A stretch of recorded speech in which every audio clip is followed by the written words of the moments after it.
प्यारे बच्चों, आज हम लोग ऊष्मागतिकी से संबंधित आंतरिक ऊर्जा का अध्ययन करेंगे। आंतरिक ऊर्जा या इसको हम लोग अंग्रेजी में इंटरनल एनर्जी कहते हैं और इसे कैपिटल ई या कैपिटल यू के द्वारा प्रदर्शित करते हैं। अब प्यारे बच्चों, ये आंतरिक ऊर्जा होती क्या है, इसको हम लोग कैसे परिभाषित करते हैं? इसके पूर्व हम लोगों ने निकाय को परिभाषित किया था, परिवेश को परिभाषित किया था, निकाय के प्रकारों के बारे में परिभाषा दी थी। तो बच्चों, निकाय तो आप लोग समझ गए होंगे। तो अब ध्यान से आंतरिक ऊर्जा की परिभाषा को सुने। उसकी परिभाषा क्या है? निश्चित परिस्थितियों में प्रत्येक निकाय में एक निश्चित ऊर्जा उपस्थित होती है जिसे उस निकाय की आंतरिक ऊर्जा कहते हैं। बड़ा सरल सी परिभाषा है। निश्चित परिस्थितियों में किसी निकाय में एक निश्चित ऊर्जा उपस्थित रहती है जिसे उस निकाय की क्या कहेंगे? आंतरिक ऊर्जा कहते हैं। अब प्यारे बच्चों, जो निकाय की आंतरिक ऊर्जा होती है वह किन किन बातों पे निर्भर करती है? ध्यान से सुने। निकाय की आंतरिक ऊर्जा निकाय की रासायनिक प्रकृति पर, उसकी मात्रा पर, उसके ताप पर, उसके दाब पर और उस निकाय के आयतन पर निर्भर करती है। ध्यान देना है। निकाय की आंतरिक ऊर्जा किन किन बातों पर निर्भर करती है? निकाय की रासायनिक प्रकृति क्या है, उसकी मात्रा क्या है, ताप क्या है, दाब क्या है और निकाय का आयतन क्या है। इन सभी बातों पर निकाय की आंतरिक ऊर्जा निर्भर करती है। प्यारे बच्चों, निकाय की जो आंतरिक ऊर्जा होती है वह इस बात पे निर्भर नहीं करती कि निकाय को एक अवस्था से दूसरी अवस्था में किस पथ से लाया गया, किस विधि से लाया गया, इस बात पर निर्भर नहीं करती। इसका मतलब क्या है कि आंतरिक ऊर्जा एक अवस्था फलन है। क्या है बच्चों? अवस्था फलन, स्टेट फंक्शन, जो निकाय की अवस्था पर निर्भर करती है, पथ पर नहीं। तो अब आपके दिमाग में क्या आ जाना चाहिए कि आंतरिक ऊर्जा एक अवस्था फलन है, न कि पथ फलन। तो निकाय क्या हो गई? स्टेट फंक्शन, अवस्था फलन, यह पथ फलन नहीं है। अब प्यारे बच्चों, आपको मालूम है कि जैसे अगर निकाय को एक अवस्था से दूसरी अवस्था में ले जाते हैं तो क्या होगा? उसके आंतरिक ऊर्जा में परिवर्तन होगा। तो जो उसके आंतरिक ऊर्जा में परिवर्तन होता है उसे डेल्टा यू या डेल्टा ई द्वारा प्रदर्शित करते हैं। तो ये डेल्टा यू या डेल्टा ई क्या है? आंतरिक ऊर्जा में परिवर्तन। अब प्यारे बच्चों, एक चीज को ध्यान रखना है कि किसी निकाय की जो आंतरिक ऊर्जा होती है उसका वास्तविक मान ज्ञात नहीं होता। तब क्या होता है? किसी भौतिक या रासायनिक प्रक्रम में जो परिवर्तन होता है आंतरिक ऊर्जा में डेल्टा यू, उसकी जानकारी महत्वपूर्ण होती है। अब प्यारे बच्चों, हम लोग डेल्टा यू की गणना करते हैं, आंतरिक ऊर्जा में परिवर्तन की गणना करते हैं। जैसे मान लीजिए कोई निकाय है, वो ए अवस्था से कहां गया, बी अवस्था। किस अवस्था में था, ए अवस्था में, फिर कहां चला गया, बी अवस्था में। जब ए अवस्था में था तो इसकी जो इंटरनल एनर्जी थी यूए थी, और जब ये बी अवस्था में चला गया तो इसकी आंतरिक ऊर्जा या इंटरनल एनर्जी कितनी हो गई, बोलिए, यूबी हो गई। तो अब अगर बच्चों प्रथम अवस्था में आंतरिक ऊर्जा यूए है और द्वितीय अवस्था में या बी अवस्था में आंतरिक ऊर्जा यूबी है, तो जो आंतरिक ऊर्जा में परिवर्तन होगा डेल्टा यू बराबर यूबी माइनस यूए। तो आंतरिक ऊर्जा में जो परिवर्तन हुआ वो क्या हो गया, यूबी माइनस यूए। या बच्चों अगर मान लो कि इसको हम मान लें रिएक्टेंट, क्या मान लें, रिएक्टेंट, अभिकारक, और इसको मान लें कि जब ये दूसरी अवस्था में गया तो क्या बन गया, उत्पाद।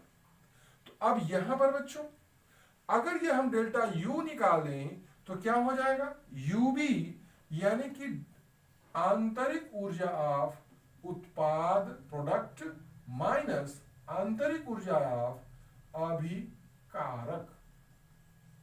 तो अब आंतरिक ऊर्जा उत्पाद क्या है, यूपी माइनस आंतरिक ऊर्जा युवा। तो अब ये डेल्टा यू क्या हो गया, उत्पाद की आंतरिक ऊर्जा माइनस अभिकारक की आंतरिक ऊर्जा। बात समझ गए। अब प्यारे बच्चों ये जो डेल्टा यू आंतरिक ऊर्जा में परिवर्तन है, यह इस बात पर निर्भर नहीं करता कि ए को बी तक किस विधि से लाया गया, किस पथ से लाया गया, इस बात पर निर्भर नहीं करेगा। सिर्फ किस पर निर्भर करेगा, इसके अवस्था पर और इसके अवस्था पर। इसीलिए तो हमने पहले ही बता दिया है कि आंतरिक ऊर्जा क्या है, एक अवस्था फलन है। अब प्यारे बच्चों किसी भी निकाय की आंतरिक ऊर्जा में परिवर्तन कब होता है, जरा ध्यान से सुनिए। ऊष्मा का निकाय में प्रवेश हो या निकाय से ऊष्मा का निकास हो,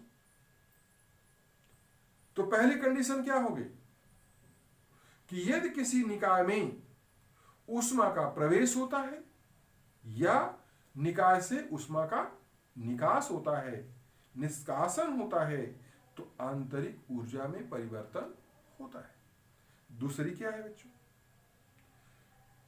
जब निकाय पर कार्य किया जाता है अथवा निकाय के द्वारा कार्य किया जाता है, तो जब निकाय पर कार्य होगा तो कौन कार्य करेगा, परिवेश कार्य करेगा, और जब निकाय कार्य करेगा तो किस पर करेगा, परिवेश पर करेगा। ध्यान देना है। तो जब निकाय के द्वारा कार्य किया जाता है, क्या किया जाता है, कार्य किया जाता है, और वह कार्य या तो निकाय पर होता है या निकाय के द्वारा होता है, तब भी आंतरिक ऊर्जा में परिवर्तन होता है। तीसरी बात बच्चों, अगर कोई निकाय है, उस निकाय में द्रव्य का प्रवेश होता है यानी उसकी मात्रा बढ़ती है, या द्रव्य का निकास होता है, उसकी मात्रा घटती है, तो ऐसी परिस्थिति में निकाय की आंतरिक ऊर्जा में परिवर्तन होता है। तो निकाय की आंतरिक ऊर्जा में परिवर्तन तीन बातों के द्वारा होता है। पहली बात हमने क्या बताई, यदि निकाय में ऊष्मा का प्रवेश हो या निकाय से ऊष्मा का निकास हो। दूसरा हमने क्या बताया, निकाय कार्य करे या निकाय पर कार्य किया जाए। और तीसरी चीज हमने क्या बताई कि निकाय में द्रव्य का प्रवेश हो या निकाय से द्रव्य निकले। तो इन परिस्थितियों में निकाय की आंतरिक ऊर्जा का परिवर्तन होता है। अब प्यारे बच्चों, जो किसी निकाय की आंतरिक ऊर्जा होती है, इंटरनल एनर्जी होती है, उस आंतरिक ऊर्जा में कई प्रकार की ऊर्जाएं निहित होती हैं। जैसे रासायनिक ऊर्जा है, यांत्रिक ऊर्जा है, वैद्युत ऊर्जा है, स्थानांतरीय ऊर्जा है, घूर्णन ऊर्जा है, कंपनिक ऊर्जा है, स्थितिज ऊर्जा है, कुलंबिक ऊर्जा है, आदि आदि। तो जो निकाय की आंतरिक ऊर्जा होती है बच्चों, वो सभी प्रकार की ऊर्जाओं से बनी होती है, यानी उनका योगफल होता है। अब प्यारे बच्चों, इसीलिए निकाय की जो आंतरिक ऊर्जा होती है उसका वास्तविक मान ज्ञात नहीं होता। बात समझ गए ना। अब प्यारे बच्चों, हम लोग बात करेंगे निकाय के चिन्ह परिपाटी। जरा ध्यान से देखें, यानी जो निकाय के आंतरिक ऊर्जा है, उस निकाय के आंतरिक ऊर्जा की चिन्ह परिपाटी क्या होगी। अब जरा ध्यान से देखिए प्यारे बच्चों, आपके पास लिखा हुआ है कि आंतरिक ऊर्जा बराबर यूपी माइनस यू आर, जहां यूपी क्या है, ये उत्पाद की आंतरिक ऊर्जा है, और यू आर क्या है, ये अभिकारक की आंतरिक ऊर्जा है। तो बच्चों, यदि कंडीशन हम लगा दें, यदि U R is greater than U P, ध्यान दीजिए, यदि बच्चों यू आर का मान अधिक हो, इसका मान, और जो यूपी है उसका मान क्या हो, कम हो, तो जो डेल्टा यू होगा, डेल्टा यू, ये कैसा हो जाएगा, ये हो जाएगा ऋणात्मक। कैसा हो जाएगा बच्चों, नेगेटिव। कैसा हो जाएगा, नेगेटिव। तो अब डेल्टा यू किन परिस्थितियों में ऋणात्मक होगा, जब अभिकारक की जो एंथैल्पी है, सॉरी, अभिकारक की जो आंतरिक ऊर्जा है वह उत्पाद के आंतरिक ऊर्जा से अधिक हो। बात समझ गए कि नहीं। और इस स्थिति में क्या होगा, चूंकि बच्चों जो तुम्हारा आंतरिक ऊर्जा है अभिकारक की बढ़ गई, क्या हो गई बच्चों, बढ़ गई, और बढ़ी की घटी, जरा ध्यान से देखो भाई, अभिकारक की ज्यादा है, उत्पाद की कम हो गई। ध्यान से देखिए, तो जब अभिकारक की ज्यादा है और उत्पाद की बढ़ गई, इसका मतलब यहां क्या हुआ, ऊर्जा मुक्त हुई। ऊर्जा क्या हुई, मुक्त हुई। और ऊर्जा मुक्त होने का मतलब क्या है कि ये ऊष्माक्षेपी भी हो गई। क्या हो गई, ऊष्माक्षेपी। अब दूसरी कंडीशन क्या है बच्चों, यदि second condition U R is less than U P, अब ऐसी परिस्थिति में जो डेल्टा यू होगा उसका मान क्या होगा, धनात्मक। क्या होगा, मान होगा बच्चों, धनात्मक, यानी पॉजिटिव। तो अगर इस परिस्थिति में जो उत्पाद की आंतरिक ऊर्जा है वह अभिकारक की आंतरिक ऊर्जा से क्या हुई, अधिक हो गई, तो इसका मतलब यहां बच्चों ऊर्जा का अवशोषण हुआ, ऊष्मा का अवशोषण हुआ। तो ये जब ऊर्जा का अवशोषण होगा तो उस परिस्थिति में डेल्टा यू यानी आंतरिक ऊर्जा में जो परिवर्तन होगा वो धनात्मक होगा। और ये किसके लिए है, ऊष्मा शोषी अभिक्रियाओं के लिए। किसके लिए बच्चों, तो अब आपको क्लियर हो गया कि अगर यू आर रिएक्टेंट की आंतरिक ऊर्जा प्रोडक्ट की आंतरिक ऊर्जा से अधिक है तो यहां पर ऊष्मा का क्या होगा, विमोचन होगा, ऊर्जा निर्मुक्त होगी और डेल्टा यू का मान ऋणात्मक होगा और अभिक्रिया एक तरह से ऊष्माक्षेपी हो। लेकिन यदि U R is lesser than U P तो डेल्टा यू का मान धनात्मक होगा। भाई यहां समीकरण में रख के देख लो यार, अगर यूपी कम है यू आर ज्यादा है तो ऋणात्मक हुआ, अगर यूपी ज्यादा है यू आर कम है तो धनात्मक हो समीकरण से। तो यहां क्या हुआ, अगर यूपी ज्यादा हो गया, प्रोडक्ट का ज्यादा हो गया, तो इसने ऊर्जा का क्या किया, अवशोषण किया। तो ये अभिक्रियाएं, इस प्रकार की अभिक्रियाएं जिनके लिए डेल्टा यू का मान धनात्मक होता है, वे सभी क्या होंगी? ऊष्मा शोषी होंगी। क्या होंगी प्यारे बच्चों? ऊष्मा शोषी। तो इस तरह से आपने देखा कि आंतरिक ऊर्जा क्या है। आंतरिक ऊर्जा किस प्रकार का फलन है? यह एक अवस्था फलन है।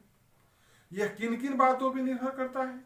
निकाय की रासायनिक प्रकृति पर निर्भर करता है, उसकी मात्रा पर निर्भर करता है, ताप पर निर्भर करता है, दाब पर निर्भर करता है। प्यारे बच्चों, जो आंतरिक ऊर्जा है जब एक अवस्था से दूसरी अवस्था में जाती है तो उस पथ पर, उस मार्ग पर, उस विधि पर कतई निर्भर नहीं करता जिसके द्वारा किसी निकाय को एक अवस्था से दूसरी अवस्था में लाया जाता है। सिर्फ और सिर्फ आंतरिक ऊर्जा निर्भर करती है अवस्था पर, यानी इस अवस्था पर और इस अवस्था पर। इसीलिए आंतरिक ऊर्जा क्या है? अवस्था फलन है। आंतरिक ऊर्जा में परिवर्तन का मतलब क्या है? कि दो अवस्थाओं की आंतरिक ऊर्जाओं का अंतर।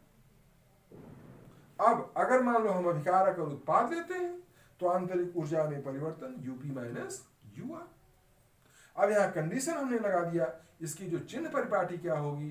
तो अगर बच्चों U R is greater than U P, तब ये चिन्ह परिपाटी डेल्टा यू का ऋणात्मक होगा। अगर U R is lesser than U P तो डेल्टा यू का मान धनात्मक होगा। तो अगर ऋणात्मक है तो यह कैसी है? ऊष्मा क्षेपी। अगर धनात्मक है तो कैसी है? ऊष्मा शोषी। तो ये बच्चों रहा आज का आपका आंतरिक ऊर्जा में, आंतरिक ऊर्जा क्या है और आंतरिक ऊर्जा में परिवर्तन की गणना कैसे करते हैं, और आंतरिक ऊर्जा में जो परिवर्तन होता है उसकी चिन्ह परिपाटी क्या है। बात समझ गए? धन्यवाद।